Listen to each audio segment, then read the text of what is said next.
So hello everyone, आज की इस वीडियो में हम डिस्कस करने वाले हैं एक बहुत ही फेमस एंड एक बहुत ही इंटरेस्टिंग नॉवल की summary that is great expectations. तो आप लोग प्लीज़ इस वीडियो को लास्ट तक देखना, बिकॉज एंड में आप लोगों के लिए है बहुत सारे इंपॉर्टेंट क्वेश्चंस जो बार बार पिछले साल एग्जाम्स में पूछे गए हैं। Okay, so my name is Ekta Mukkal. आप देख रहे हैं literature by logic, our very own English literature channel. So let's start. तो ग्रेट एक्सपेक्टेशन को लिखा था चार्ल्स डिकेंस ने 1861 के अंदर। इसका जो जॉनर है इट इज़ बिल्डिंग्स रोमन, जिसका मतलब होता है कि जो इसका मेन कैरेक्टर होगा, प्रोटैगनिस्ट होगा, वो एक लो बॉर्न कैरेक्टर होगा। या तो वो किसी गरीब जगह पे पैदा हुआ होगा, या फिर अनाथ होगा, या फिर उसके साथ कोई और प्रॉब्लम होगी, बहुत ही फ्लॉड कैरेक्टर होगा। तो धीरे धीरे वो बड़ा होते होते बहुत ज़्यादा इम्प्रूव्ड बन जाता है, उसकी एक डेवलपमेंट की जर्नी दिखाई जाती है बिल्डिंग्स रोमन जो नॉवल होता है उस तरह की कैटेगरी में। ठीक है, इसके साथ साथ ये कमिंग ऑफ एज नॉवल भी है। कमिंग ऑफ एज मतलब होता है जब हमें किसी मेन कैरेक्टर की जर्नी बचपन से लेके जवानी तक दिखाई जाए कि उसके साथ क्या क्या इंसिडेंसेस हुए हैं। एंड अगेन ग्रेट एक्सपेक्टेशंस जो है it is one of the best Victorian fictions में से एक माना जाता है। ठीक है, एंड इसकी जो नरेशन है it is first person narration. That means जो हमारा मेन कैरेक्टर है पिप, उसी ने ही सारी की सारी स्टोरी इसके अंदर बताई है। इस नॉवल का मैं आपको छोटा सा ओवरव्यू दूँ तो इस नॉवल के अंदर एक मेन कैरेक्टर है हमारा पिप, जो कि एक ऑर्फन बच्चा होता है। ठीक है, वो रहता है अपनी बहन और बहनोई के साथ। तो ये बहुत ही गरीब सिचुएशन में रह रहा होता है। अब इसे प्यार हो जाता है एक लड़की से जिसका नाम है एस्टेला, जो कि बहुत ही अनइमोशनल काइंड ऑफ गर्ल है and she belongs to a very high class society. ठीक है, वो काफ़ी रिच होती है। एंड जब वो एस्टेला से मिलता है तो उसे लगता है कि भाई मैं तो बहुत ही लो क्लास जगह पे रह गया एंड मुझे भी इसकी तरह अमीर बनना है ताकि ये मुझे एक्सेप्ट कर ले एंड हम दोनों प्यार से खुशी खुशी शादी करके रहे। तो उसके जो सपने हैं अब अचानक से बहुत बड़े हो जाते हैं, बहुत ज़्यादा एम्बिशियस हो जाता है ये पिप कि कैसे भी करके मुझे मेहनत करनी है और बहुत अमीर बनना है एंड लाइफ में एक अच्छी ज़िंदगी बितानी है ताकि मैं भी हाई सोसाइटी के लोगों के साथ बैठ सकूँ, मुझे कोई शर्म ना आए। अब किस तरीके से वो इस ड्रीम को अचीव करेगा, किस तरीके से ये जो पिप है अपने एम्बिशंस को पूरा करता है, कर पाता है या नहीं कर पाता है, वो हम देखेंगे आज की इस समरी में। तो समरी स्टार्ट करने से पहले एक बार हम सारे कैरेक्टर्स की लिस्ट देख लेते हैं। सबसे पहले हमारे पास आ जाता है पिप, जो बहुत ही साफ दिल का बहुत अच्छा बच्चा होता है। शुरुआत इसकी एक बचपन से दिखाते हैं कि ये ऑर्फन है, अपने भाई और अपनी बहन और बहनोई के साथ में रह रहा है। तो इसका जो बहनोई होता है वो और भी ज़्यादा बहुत साफ दिल का होता है। ठीक है, बहुत काइंड हार्टेड होता है एंड उसे पिप से बहुत ज़्यादा प्यार होता है। पिप की बहुत केयर करता है वो, उसका अपना कोई ऐसा बच्चा नहीं होता तो वो पिप को ही अपने बच्चे की तरह रखता है। एंड वो किस तरह की जॉब करता है, वो एक ब्लैक स्मिथ होता है, लोहार होता है। Next is Mrs Joy. Mrs Joy जो है बहुत ही खड़ूस और गुस्सैल टाइप की लड़की होती है। ये जॉय की वाइफ है एंड पिप की ये बहन है। ठीक है, एंड पिप को ये बहुत ही स्ट्रिक्टली हैंडल करती है, हमेशा लड़ती रहती है उससे। Next character is miss Havisham. अब ये मिस हाविशाम कैरेक्टर बहुत ही इम्पॉर्टेंट है एंड बहुत ही इंटरेस्टिंग है। ठीक है, ये एक रिच कैरेक्टर होता है एंड ये जो मिस हाविशाम है ये पूरे टाइम अपनी वेडिंग ड्रेस में ही रहती है। इसके साथ कोई तो ट्रेजेडी हुई थी जो हमें आगे जाके पता चलेगी। एंड इसकी एक बेटी है एस्टेला, जो कि बहुत सुंदर है बट वो बहुत ही कोल्ड हार्टेड है, उसका दिल किसी लड़के के लिए पिघलता नहीं है। ये जो मिस हाविशाम है इसने एस्टेला को जानबूझ के ऐसा बनाया कि लड़के इसके प्यार में फंसे एंड ये लड़कों का दिल तोड़ती रहे।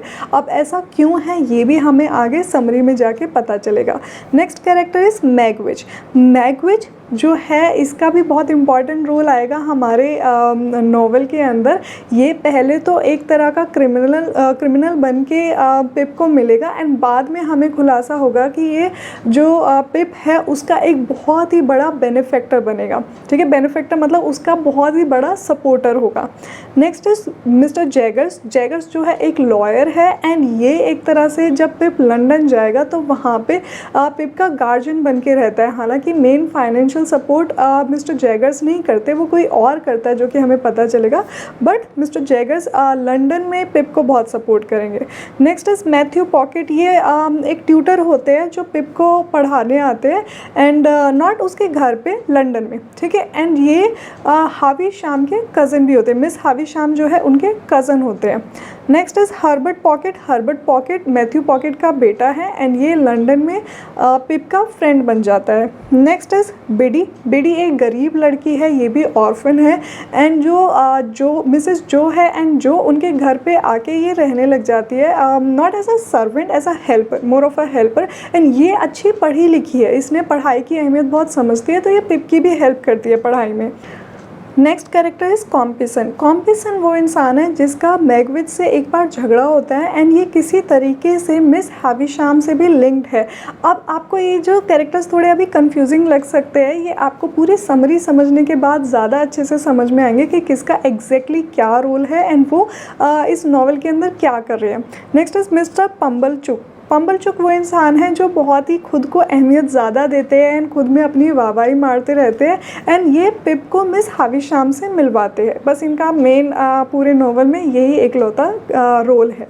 तो नॉवल के स्टार्टिंग में हमें दिखाया जाता है कि एक 9-10 साल का बच्चा है जिसका नाम है फ़िलिप, पर वो अपना नाम खुद से ठीक से ले नहीं पाता, वो खुद को पिप बुलाता है, तो आसपास के सारे लोग भी उसे पिप ही बुलाते हैं। अब वो रहता है अपनी बहन और बहनोई के साथ क्योंकि उसके पेरेंट्स नहीं हैं, तो जो उसकी बहन है मिसेस जो, वो बहुत ही स्ट्रिक्टली उसे हैंडल करती है, हमेशा उससे गुस्सा करती रहती है। बट उसके अलावा जो उसका बहनोई है, जो उसका जीजा है, वो बहुत अच्छे से, बहुत प्यार से उसे ट्रीट करता है क्योंकि उसका खुद का कोई बच्चा नहीं है, तो उसे पिप में ही अपना बच्चा नज़र आता है। एंड जो उसका बहनोई है वो एक लोहार है, पर ये तीनों ही बहुत ज़्यादा गरीब है, ठीक है। अब एक शाम की बात होती है, ये जो पिप है ये एक ग्रेवयार्ड मतलब एक शमशान घाट में खेल रहा होता है कि इसके पास एक बहुत ही डरावना सा आदमी आता है। ये जो डरावना आदमी है ये किसी जेल से फ़रार है फ़िलहाल, ठीक है। तो ये पिप से बोलता है कि तुम मुझे खाना ला करके दो, मुझे बहुत ज़्यादा तेज़ भूख लगी है वरना मैं तुम्हें नुकसान पहुँचाऊँगा। तो जो पिप है वो अपने घर जाता है, बड़ी मुश्किल से इसके लिए खाना लेकर आता है एंड जो ये आदमी है ये एक्चुअली मैगविच होता है, ठीक है। इसका आगे चल के बहुत इंपॉर्टेंट रोल होने वाला है। ये मैगविच अभी खाना खा रहा होता है तो पिप उसे बताता है कि एक आदमी ना तुम्हारा वहाँ पे पीछा कर रहा था, मैंने देखा। तो जो ये मैगविच है ये खाना वहीं छोड़ के फिर भाग जाता है पीछे उस आदमी को पकड़ने के लिए। तो ये पिप ये सब ऑब्जर्व करता है एंड वापस घर पे आ जाता है। तो कुछ टाइम के बाद इनके घर पे पुलिस आती है ऐसे पूछते हुए कि आपने इस तरह के लोगों को देखा है। तो जैसे ये कैरेक्टर बताता है ये, तो इसे लगता है कि वही तो नहीं है जो जिसको मैंने खाना दिया था। फिर ये सारे गांव वाले देखने के लिए कि अच्छा ऐसे दो आदमियों की लड़ाई हो रही है, पुलिस वालों को लगता है हाँ ये वही कैदी है जो फ़रार हुआ है।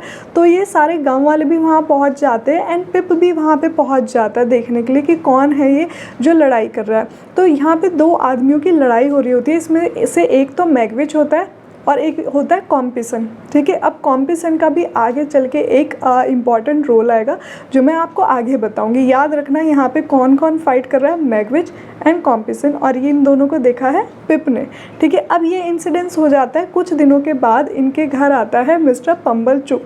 पम्बलचुक कैसा आदमी है, बहुत ही ज़्यादा उसको बस अपनी पड़ी है कि मैं बहुत अमीर हूँ, और मैं बहुत ज़्यादा अमीर एक्चुअली होता नहीं है बट अपने आप में अपने आप को समझता बहुत कुछ है, ठीक है। तो अपनी बड़ाई मारता रहता है एंड ये इनके घर आता है, इन लोगों का अच्छा रिश्तेदार होता है, तो इनसे बोलता है कि जो ये पिप है मुझे इसकी ज़रूरत है।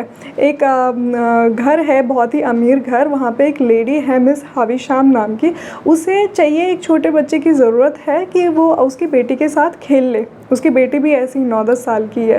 तो ये इन्हें बताता है, तो यहाँ पे मिसेस जो है बहुत ज़्यादा खुश हो जाती है कि अरे वाह मेरे भाई को तो अमीर घर में जाने का मौका मिलेगा, हमें भी क्या पता इससे थोड़ी से अमीर होने का मौका मिल जाए। तो वो इस तरीके से उसके मन में लालच आता है, वो फटाफट अपने भाई को तैयार करके उसके साथ भेज देती है, पंबलचुक के साथ। अब जो ये पिप वहाँ पे जाता है मिस हाविशाम के घर, तो ये वहाँ पे मिलता है एस्टेला से। एस्टेला जो है बहुत ही कोल्ड हार्टेड लड़की है, मतलब किसी को भी बिल्कुल भी भाव नहीं देती, लड़कों को तो बिल्कुल पूछती तक नहीं है। तो जो पिप है उससे बात करता है और उसे थोड़ी घमंडी सी लगती है स्टार्टिंग में ये। एंड तो जो मिस हाविशाम है ये अच्छे से बात करती है वैसे तो पिप से, लेकिन बाकी सब लोगों के साथ ही बहुत ही खड़ूसी के साथ पेश आती है। एंड इस मिस हाविशाम ने क्या पहना हुआ है फ़िलहाल, वेडिंग का गाउन पहना हुआ है, ये हमेशा यही पहन के रखती है। एंड इसकी सिर्फ ये एक बेटी है, इसकी शादी नहीं हुई। ये जो बेटी है एस्टेला, इसको भी इसने गोद लिया है। अब ये अपनी बेटी एस्टेला की पिप के सामने बहुत ज़्यादा तारीफ़ें करती है कि बताओ मेरी बेटी तुम्हें कैसी लगी, ये वो सब कुछ।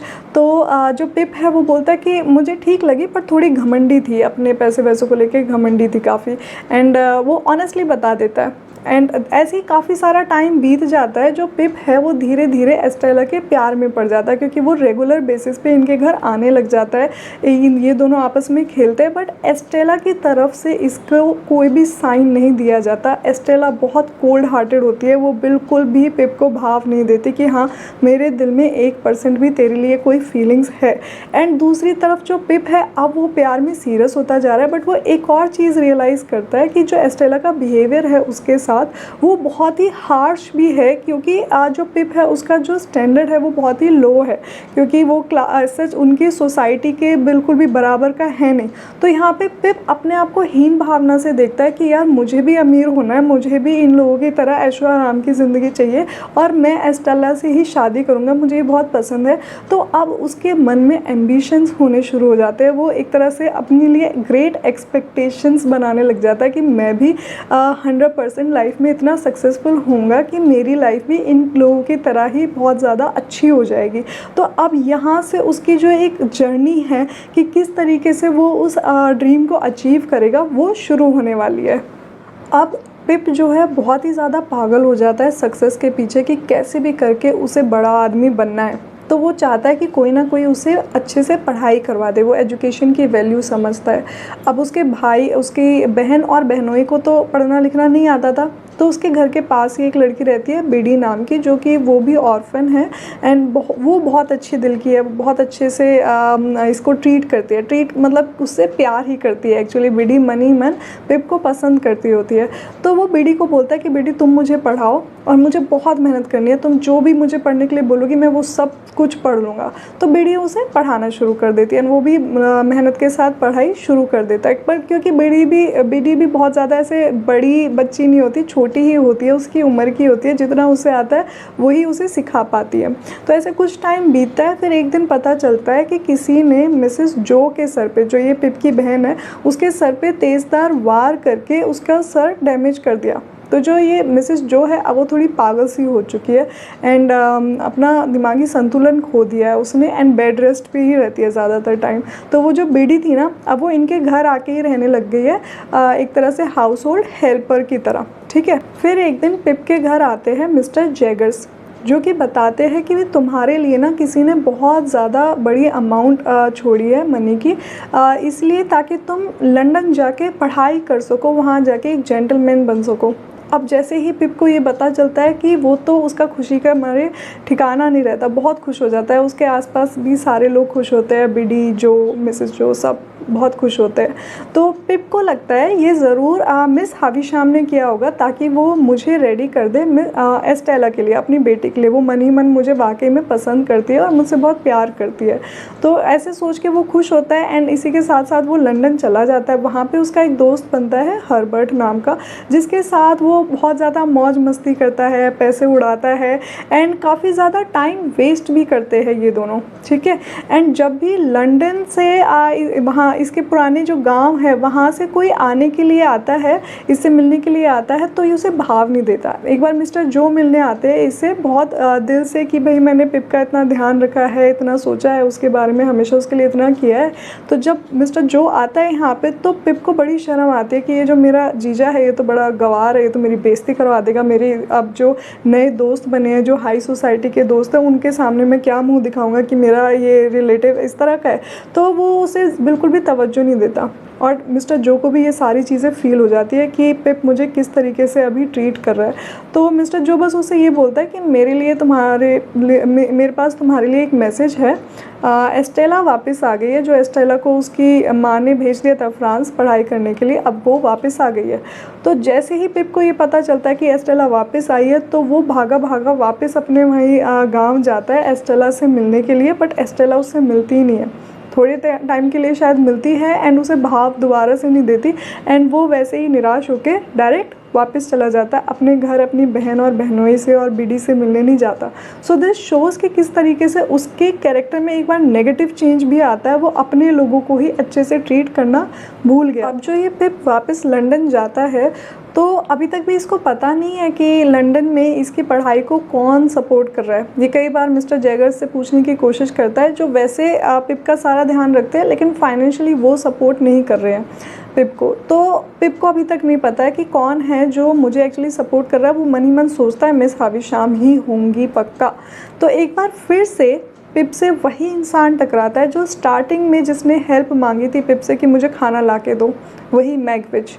तो अब मैगविच को देखकर पिप इस बार बिल्कुल भी हम्बल नेचर नहीं रखता, वो काइंड नेचर नहीं रखता। इस बार उसके अंदर वो हाई सोसाइटी का इन्फ्लुएंस आ गया कि तुम तो एक क्रिमिनल हो, मेरे से बात भी मत करो, ऐसे वाला। तो मैगविच उस टाइम पे उससे बोलता है तुम्हें पता भी है तुम्हारी पढ़ाई को कौन सपोर्ट कर रहा है? तो वो बोलता है नहीं, कौन सपोर्ट कर रहा है? तो यहाँ पे मैगविच बताता है कि मैंने अपने खर्चे से तुम्हारे लिए यहाँ पे तुम्हारा सपोर्ट सिस्टम बनाया कि तुम पढ़ाई कर सको, वो मैं ही था।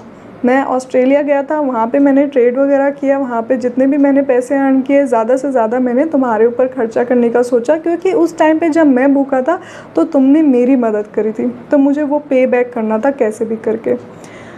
अब यहाँ पे जो ये मैगविच है, ये भी काफ़ी सारी चीज़ें रिवील करता है। मैगविच बताता है कि तुम्हें याद होगा जब तुम बहुत छोटे थे तो मैं एक इंसान से उस टाइम पे मेरी लड़ाई हुई थी। उस आदमी का नाम था कॉम्पिसन। वो आदमी अभी भी मेरे पीछे पड़ा हुआ है। दरअसल ये जो कॉम्पिसन है एंड मैगविच है, ये एक आर्थर हाविशाम नाम के आदमी के अंडर काम करते थे। तो दोस्तों जो ये आर्थर हाविशाम है, ये पता है कौन है? ये मिस हाविशाम का ब्रदर है यहाँ पे। तो जो मिस हाविशाम एंड आर्थर हाविशाम के पापा थे, वो बहुत ही अमीर इंसान थे। उनको पहले ये बेटा होता है आर्थर हाविशाम। तो आर्थर हाविशाम बहुत ही नालायक और बहुत ही ऐसे जल्लड़ इंसान होता है, जो बिल्कुल भी एक अच्छे बेटे जैसा काम नहीं करता। तो मिस्टर हाविशाम, जो ये मिस हाविशाम एंड आर्थर हाविशाम के पापा होते हैं, वो अपने बेटे को निकाल देते हैं प्रॉपर्टी से एंड सारी की सारी प्रॉपर्टी अपनी बेटी के नाम पे कर देते हैं। ये काफ़ी डेडिकेटेड और अच्छी बेटी होती है मिस हाविशाम उस टाइम पे। अब आर्थर हाविशाम को ये बात चुभ जाती है।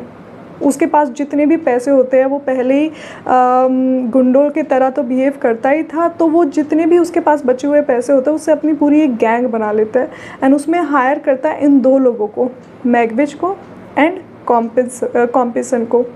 अब ये कॉम्पिसन को बोलता है कि तुम मेरी बहन से जाके शादी का प्रॉमिस करो, उसे मतलब कन्विंस कर लो कि तुम उसे शादी करोगे, और जिस दिन उसकी शादी होगी उस दिन तुम उसे छोड़ के चले जाना।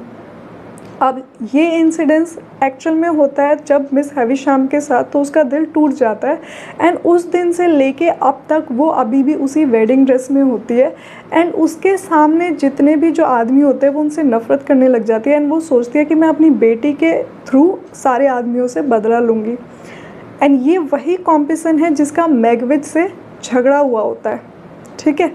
अब ये कॉम्पिसन फ़िलहाल मैगविच को मारना भी चाहता है एंड मैगविच के पीछे जो है बाद में जाके पुलिस भी पड़ेगी।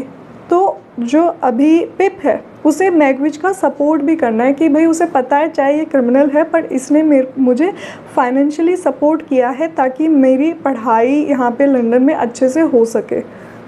अब इतना सब कुछ होने के बाद जो हमारा पिप है वो कहीं ना कहीं टूट भी जाता है कि अभी तक उसे लग रहा था मिस हाविशाम उसे सपोर्ट कर रही है फाइनेंशियली, लेकिन वो मिस हाविशाम नहीं है, वो तो कोई क्रिमिनल है। एंड उसको जो लाइफ को देखने का उसका एक नज़रिया था वो वहाँ पे बहुत ज़्यादा बदल जाता है। उसे धीरे धीरे अपने ही वो सारी गलतियाँ सामने नज़र आती है कि किस तरीके से उसने अपने लोगों को, जो को और बिडी को बहुत ही गंदी तरीके से ट्रीट किया, उन्हें टाइम नहीं दिया। एंड उन लोगों ने उसको, पिप को हमेशा उसके बुरे वक्त में सपोर्ट किया था। यहाँ पे जो मिस हाविशाम है वो, उसकी तबीयत भी बहुत ज़्यादा ख़राब हो जाती है, तो वो पिप को बुलाती है अपने पास माफ़ी मांगने के लिए कि मैंने तुम्हारे साथ बहुत ही ज़्यादा गलत किया है। एंड वो ज़बरदस्ती ना एस्टेला की भी शादी करवा देती है एक बहुत ही घमंडी आदमी से, क्योंकि एस्टेला उनकी सारी बात मानती है। जैसा वो चाहती थी एस्टेला को बनाना वो वैसी बन गई, एकदम क्रूअल, एकदम ऐसे कठोर इंसान जो किसी से सच्चा प्यार कर ही नहीं सकती। तो उसे अपने जो कर्म थे उसके ऊपर बहुत ही शर्मिंदगी महसूस होती है मिस हाविशाम को कि मैंने तुम्हारी भी ज़िंदगी बर्बाद कर दी। तुम मेरी बेटी से सच्चा प्यार करते थे, मैंने उसे प्यार नहीं करने दिया तुम्हें। एंड मैंने अपनी बेटी की भी जो है ज़िंदगी बर्बाद कर दी। जो उसका हस्बैंड है वो भी इतना अच्छा नहीं निकला। तो यहाँ पे जो पिप है वो मिस हाविशाम को फाइनली माफ़ कर देता है एंड वहाँ से चला जाता है एक्चुअली। तो जब मिस हाविशाम अपने घर में अकेली होती है तो उसके जो वेडिंग ड्रेस होती है उसे आग लग जाती है एंड वो मरते मरते बच जाती है, पर फिर भी। एंड वो जब बहुत ही ज़्यादा उसको ऊपर इंजरीज़ हो जाती है तब भी पेन में वो पिप से माफ़ी मांग रही होती है कि प्लीज़ पिप मुझे माफ़ कर दो। अब पिप को पता चलता है कि जो ये मैगविच है यही एस्टेला का असली बाप है। तो जब मैगविच और कॉम्पिसन की उस दिन झगड़ा हुआ, पहले वाले दिन नहीं, बाद में जब ये फ्रेश झगड़ा हुआ है, जब मैगविच बताता है कि इसका पीछा कर रहा है ये कॉम्पिसन, ठीक है, तो कॉम्पिसन उसका पीछा करता है एंड उसके साथ हाथापाई होती है एंड गलती से जो कॉम्पिसन है ये पानी में गिर जाता है एंड वहीं उसकी डेथ हो जाती है। तो जो मैगविच है ये जगह छोड़ के भागना चाह रहा था कि किसी भी तरीके से इस जगह से मैं बाहर निकल जाऊं और मैं ये जो क्राइम की दुनिया है इसे छोड़ दूं, एक अच्छी लाइफ बिताऊं। लेकिन अब ये दोबारा से इसके हाथ एक और क्राइम लग गया है, तो अब जो पुलिस है वो इसके पीछे पड़ गई है एंड इसको उठा के डाल देती है जेल में। पिप बहुत कोशिश करता है कि किसी भी तरीके से इसे बचा लिया जाए, बट क्योंकि ये ऑलरेडी बीमार होता है बहुत ज़्यादा, इसे चोटें आई होती है, तो जेल में अब ये अपने आखिरी दिन गिन रहा है। पिप जो है इसके ऊपर बहुत भरोसा करता है, चाहे ये क्रिमिनल ही सही, बट इसको लगता है ये मेरा अपना है, इसने मेरे बारे में सोचा है, मेरे बुरे वक्त में मेरे साथ था, तो मैं भी इसका साथ नहीं छोड़ना चाहता। एंड पिप मैगविच को भी बताता है कि तुम्हारी बेटी एस्टेला वो ज़िंदा है अभी। तो यहाँ पे जो मैगविच है वो अपनी उसको फांसी भी होने वाली है, अपने लास्ट दिनों में ये जानता है कि उसकी बेटी ज़िंदा है। एंड पिप उसे ये भी बताता है कि मैं तुम्हारी बेटी से बहुत प्यार करता हूँ। तो ये जब मैगविच सुनता है तो उसे बहुत खुशी होती है, वो पिप का हाथ चूमता है एंड कुछ कहता नहीं है, बस वहाँ पे उसके लास्ट पल अपने बिताता है। अब जब उसके पिप के पास मैगविच भी नहीं बचा तो वो पूरी तरीके से अकेला हो जाता है पिप यहाँ पे बेचारा। एंड इसके साथ साथ पिप के ऊपर बहुत ज़्यादा कर्जा भी हो जाता है, तो वो चाहता है कि अब मैं वापस से अपने लोगों के पास जाऊंगा, मैं वहाँ पे जाके बिडी से शादी करूँगा। बिडी मुझसे सच्चा प्यार करती थी शुरू से ही। तो जब वो गांव जाता है अपने वापस, तो वो देखता है बिडी ने जो से शादी कर लिया, क्योंकि बीच में उसकी जो बहन है वो गुजर जाती है। तो जो बहुत अच्छा इंसान होता है तो वो इन दोनों के लिए खुश होता है कि तुम लोग लाइफ में हमेशा खुश रहना। एंड उसके ऊपर जो बहुत कर्जा होता है वो इन लोगों से हेल्प नहीं मांगता इस बार। वो सोचता है कि मैं वाकई में इस बार वापस जाऊंगा, अपनी जी जान से मेहनत करूंगा जो एक्चुअली करने के लिए मैं वहाँ पे गया था, एंड फिर अपनी मेहनत से सारा कर्ज़ा वापस करूँगा। और इन लोगों का बहुत ही ज़्यादा शुक्रगुजार होता है कि आप लोगों ने मेरी इतनी ज़्यादा हेल्प करी है हमेशा से। तो 14-15 साल बीत जाते हैं एंड उसके बाद जो ये पिप एक बार दोबारा से वापस आता है इतने सालों के बाद एंड देखता है कि जो और बिडी है उनको एक छोटा सा बेटा हुआ है, उसका नाम भी उन्होंने पिप ही रखा होता है। अब ऐसे ही ये एक दिन टहल रहा होता है अपने गांव में, तो इसे दोबारा से वही दीवार दिखाई देती है जो मिस हाविशाम के घर की होती है एंड वहाँ पे इसे दोबारा से मिलती है एस्टेला। इस बार जो ये एस्टेला होती है, इसका बिहेवियर में बहुत ज़्यादा चेंजेस आ गए होते हैं। ये उतनी ज़्यादा क्रूर नहीं होती, लोगों की फीलिंग्स को समझती है। इसका जो हस्बैंड है वो भी दुनिया में अब नहीं रहा, उसकी भी एक बहुत सडन डेथ हो जाती है। तो पिप एक बार दोबारा से एस्टेला से वैसे ही बात करता है जैसे वो हमेशा से उसे चाहा करता था। नॉवेल के अंदर दिखाया गया है कि ये एक्चुअली लास्ट में सिर्फ वॉक करते हुए जाते हैं, एंड इसके रिवाइज्ड वर्जन में दिखाया गया है कि एक्चुअली इनके बीच फिर लास्ट में जाके लव एंगल शुरू हो जाता है। सो यहाँ पे हमारा ये नॉवेल जो है ख़त्म हो जाता है। Now we will discuss the important themes of this novel. So themes में सबसे पहला हमारा पॉइंट आएगा इसमें सोशल क्लास। ठीक है, तो काफ़ी सारे पॉइंट्स मैंने ऑलरेडी आपको समरी के अंदर बता दिए कि ये इस नॉवेल के अंदर क्लास कितना ज़्यादा इम्पोर्टेंट रोल प्ले करती है। नेक्स्ट इज़ एम्बिशन, जो हमें पिप का एम्बिशन दिखाते हैं कि अब वो भी ऊंची क्लास का बनना चाहता है, वो भी उसके अंदर भी ड्रीम्स बड़े बड़े आ गए हैं, पर वो सही रास्ते से मेहनत करके वो करना चाहता है, गलत रास्ता नहीं अपनाना चाहता। Next is crime and punishment. तो इसमें दिखाया जाता है कि जो इंसान क्रिमिनल होता है वो एक्चुअली सच्चे दिल का अच्छा इंसान होता है। एंड उस टाइम पे जो विक्टोरियन एज है वहाँ की सिचुएशन दिखाई जाती है कि किस तरीके से लंदन के जो सिटी है वहाँ पे बहुत सारे क्रिमिनल्स जेल के अंदर बंद है, बट ज़रूरी नहीं है कि उन सबके दिल में मैल ही है। बहुत सारे लोगों ने शायद क्राइम किया भी नहीं है तब भी वो जेल के अंदर है।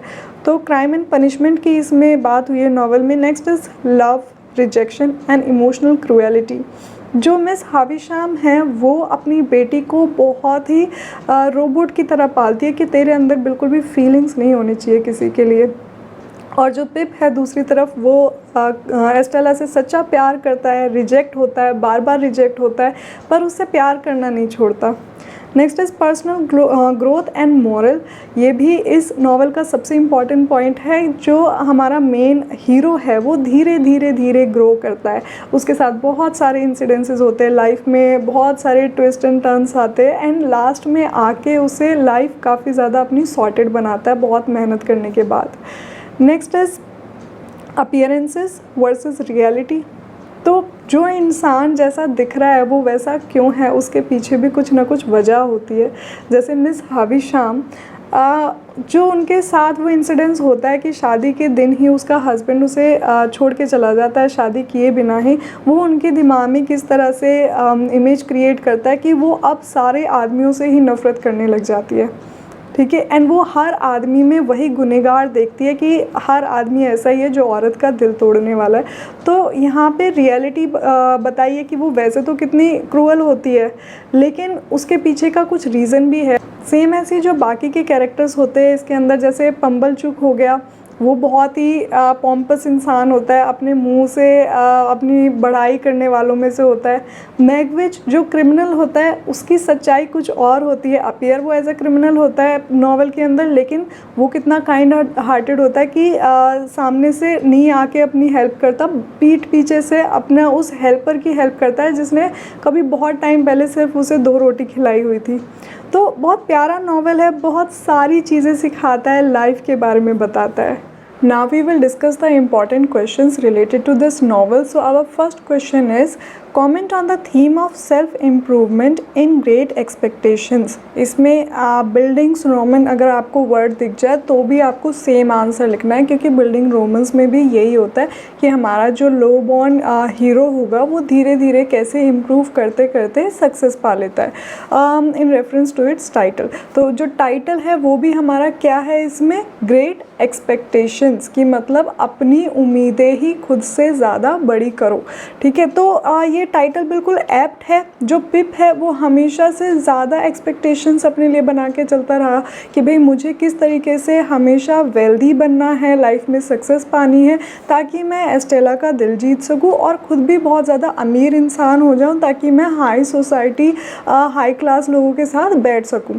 ठीक है, तो स्टार्टिंग में हमें दिखाते हैं जो पिप के अंदर बहुत सारे डाउट्स होते हैं कि वो कैसे सक्सेस करेगा। धीरे धीरे धीरे उसके अंदर मोरल ग्रोथ भी आती है, जब स्पेशली उसका जो मैगविच के साथ जो इंसिडेंस होता है। पर्सनल ग्रोथ दिखाई जाती है इसमें। फिर दिखाते हैं कि किस तरीके से एक पुअर ब्लैक स्मिथ बॉय होने के बाद वो कैसे जेंटलमैन बन जाता है।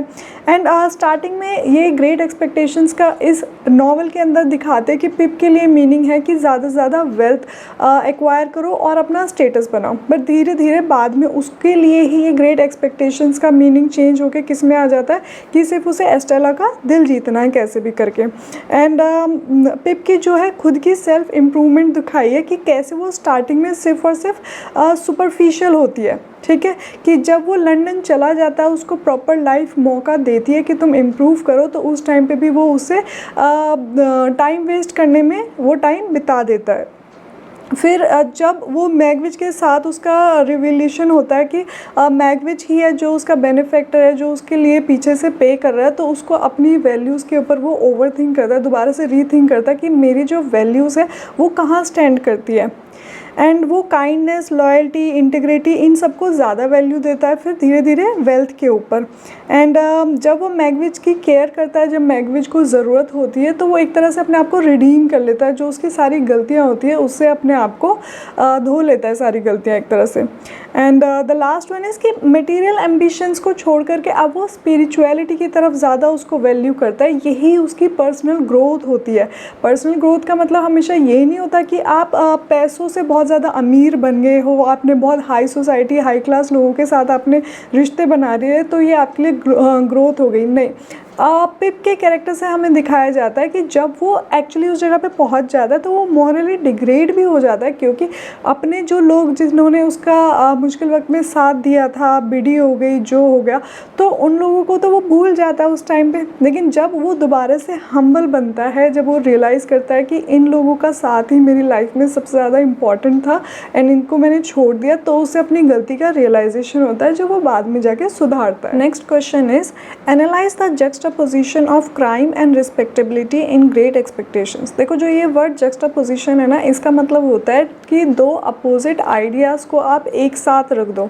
तो इस नॉवल के अंदर ये बात कई बार दिखाई है कि एक क्रिमिनल और एक रिस्पेक्टेबिलिटी एक साथ रख दिया उन्होंने। ये दोनों कम्प्लीटली अपोजिट आइडियाज़ है। क्रिमिनल की हमारी सोसाइटी में कोई रिस्पेक्ट नहीं होती, और जो रिस्पेक्टेबल लोग होते हैं वो हम एज्यूम करते हैं कि ये लोग तो दूध के धुले हुए हैं, बट एक्चुअली रियलिटी इसकी उल्टी होती है, जो हमें नॉवल से भी कई सारे लोगों के कैरेक्टर्स में झलकती है। जैसे सबसे इम्पॉर्टेंट तो मैगविच का कैरेक्टर जो एक क्रिमिनल होता है, बट फिर भी उसके जो वैल्यूज़ होते हैं, जो मॉरल्स होते हैं, वो बहुत ज़्यादा हाई होते हैं। उसे कोई एक बार जब हेल्प कर देता है तो वो सोच लेता है कि इस इंसान की अब मैं भी अपनी तरफ से कोशिश करके लाइफ अच्छी बनाऊँगा, जो वो पिप के लिए करता है। वहीं दूसरी तरफ हमें दिखाया जाता है जो कॉम्पिटिशन होता है, ठीक है, उसे मौका मिलता है किसी और की लाइफ सुधारने का, जैसे वो हाविशाम की लाइफ में जाता है, मिस हाविशाम की, एंड उसकी लाइफ बर्बाद कर देता है पैसों के लिए। फिर जो मिस हाविशाम खुद होती है, जो अच्छी खासी रिच लेडी होती है, समाज में उसकी बहुत रिस्पेक्ट होती है, बट वो दूसरों को मैनिपुलेट करती है, अपनी बेटी का यूज़ करती है, किसी का लाइफ ख़राब कर देती है। तो इस तरीके से दिखाया कि एक तरफ जिस इंसान की रिस्पेक्ट हो रही है वो मॉरली करप्टेड है, दूसरी तरफ जो इंसान क्रिमिनल है सोसाइटी के लिए, उसके मॉरल वैल्यूज़ बहुत ज़्यादा हाई है। तो यहाँ पे एक इंसान के कैरेक्टर के अंदर ही दोनों चीज़ों को एक साथ रख दिया है। जिसकी रिस्पेक्ट हो रही है कहीं ना कहीं वो माइंड से क्रिमिनल है, और जिसको क्रिमिनल समझ रखा है सोसाइटी ने, कहीं ना कहीं वो माइंड से बहुत ही ज़्यादा रिस्पेक्टेबल इंसान है। कि अगर आपको उस इंसान के अंदर झांक के देख लिया आपने, तो आपको सच्चाई पता चल जाएगी कि कौन कहाँ स्टैंड करता है। तो इसमें आप क्या क्या पॉइंट्स लिख सकते हो, ये सारे जो मैंने अभी आइडियाज़ आपको बोले ये लिख दोगे। बाकी की विक्टोरियन सोसाइटी की जो वहाँ पे मॉरल कॉन्ट्राडिक्शंस थे, कि यहाँ पे विक्टोरिया की सोसाइटी दिखाई है कि उस टाइम पे लोग इस तरह के हुआ करते थे, जिनकी रिस्पेक्ट है वो अंदर से खोखले है, जिनकी रिस्पेक्ट नहीं है वो एक्चुअली वैल्यूज़ वाले हैं।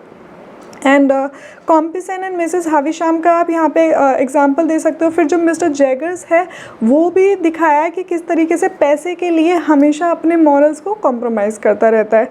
एंड जो ट्रू वर्चू है वो सोशल क्लास से बाहर लाया करती है, ठीक है, social class and legal status, इससे ज़्यादा बाहर की जो दुनिया होती है, कि भाई ज़रूरी नहीं है कि सोशल आप सोसाइटी में बहुत ज़्यादा ओहदे पे पहुँच गए हो तो आप एक्चुअली जेंटलमैन कहलाओगे, और क्रिमिनल हो तो आप बहुत ही घटिया इंसान हो, ऐसा कुछ नहीं है।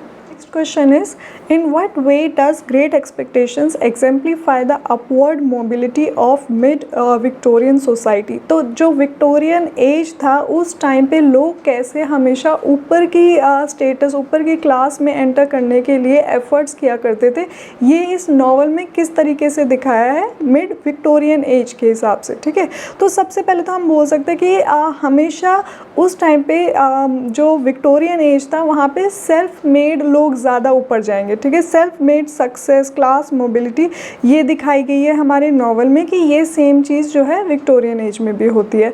एंड नेक्स्ट इज़ कि जैसे पिप के थ्रू दिखाया कि इंडिविजुअल एस्पिरेशन, इंडिविजुअल एम्बिशंस जो होते हैं वो बहुत ज़्यादा इंपॉर्टेंट होते हैं एक इंसान के लिए।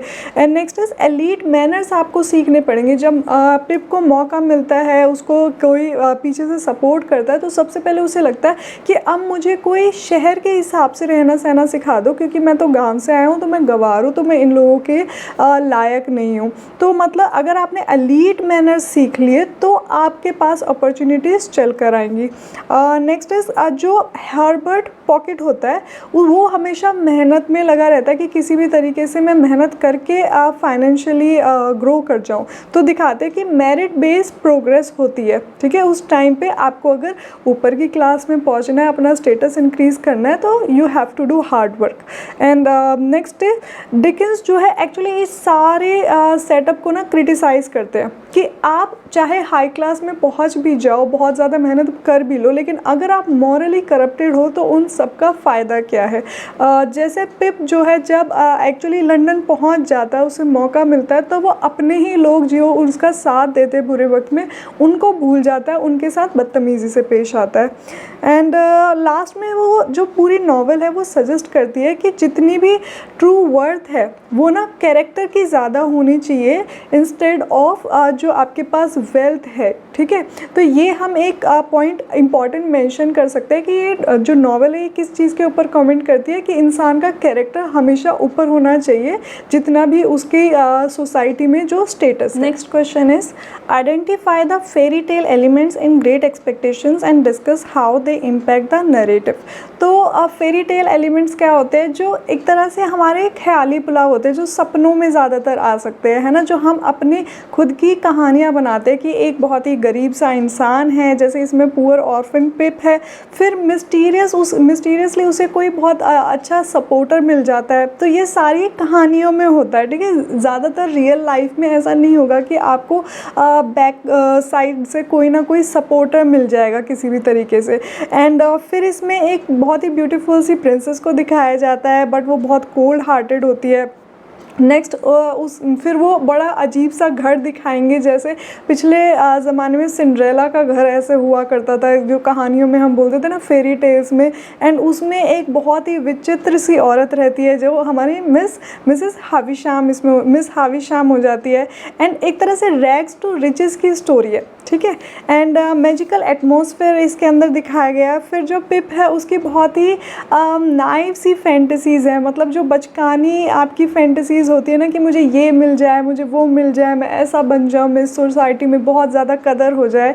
एंड लास्ट में फिर वो फाइनली शो करते हैं कि ये जो सारे इल्यूजन्स है ये सब खोखले होते हैं, एंड जो रियलिटी होती है वो कई ज़्यादा हार्श होती है इन सारे फेरी टेल्स के सपनों से। The next question is, discuss the pip Estella relationship in great expectations. तो हमने बहुत अच्छे से इन दोनों की रिलेशनशिप पढ़ी कि किस तरीके से जो पिप है वो देखते ही एस्टेला के प्यार में पड़ जाता है, बट जो एस्टेला होती है वो इतनी कोल्ड हार्टेड होती है कि इसे बिल्कुल भी भाव नहीं देती, क्योंकि उसकी आंट ने उसे इस तरह का प्रिपेयर किया होता है। एक्चुअली जो हाविशाम होती है वही बदला लेना चाहती है आदमी से कि किसी जैसे मेरा प्यार अधूरा रह गया, मुझे कोई अकेला छोड़ के चला गया, ऐसे ही आदमियों के साथ भी ऐसा होना चाहिए। एंड जो पिप है वो एस्टेला की वजह से भी कहीं ना कहीं जेंटलमैन बनने का एम्बिशन रखता है। एंड जो एस्टेला होती है वो एक्चुअली एक्नॉलेज करती है पिप के प्यार को, बट वो रिटर्न में वापस उसे कोई प्यार नहीं देती। एंड पिप के लिए जो है वो सारा जो इल्यूशंस होता है वो रियलिटी में कन्वर्ट होता है, वो मतलब रियलिटी में कन्वर्ट नहीं हो पाता, वो सिर्फ उसके सपनों में ही रह जाता है। एंड ये सब किस वजह से होती है, एक तरह से सोशल क्लास की जो डिवीज़न होती है वो भी एक कारण होता है। अगर यहीं पिप कोई बहुत अमीर इंसान होता तो शायद से मिस हाविशाम उससे उसकी रियलिटी में शादी करवा देती। एंड जो लास्ट में नॉवल के दिखाया जाता है कि दोनों बहुत ही मेच्योरली इस रिलेशनशिप को हैंडल करते हैं। जो एस्टेला है उसने भी अपनी लाइफ में अब सफरिंग्स देख ली है, एंड जो हमारा पिप है उसको उसके अंदर भी मोरल अवेकनिंग हो गई है। तो वो दोनों के दोनों इस सिचुएशन को अब समझ रहे हैं। एंड जो इसका रिवाइज्ड नॉवल निकला था ना, उसके अंदर डिफरेंट एंडिंग दिखाई थी कि दोनों फाइनली मान जाते हैं और एक साथ रहने लग जाते हैं और उनके अंदर म्यूचुअल अंडरस्टैंडिंग हो जाती है। So now we have reach the end of this video, and if you have liked it, you understood the whole summary and all the questions, then please give me a thumbs up, and if you haven't subscribed to my channel yet, then please subscribe। मुझे बहुत ज़्यादा मेहनत लगती है आपके लिए time to time ये सारी वीडियोस लाने में। ओके, सो मिलते हैं हमारी नेक्स्ट वीडियो में, तब तक के लिए टेक केयर, बाय बाय।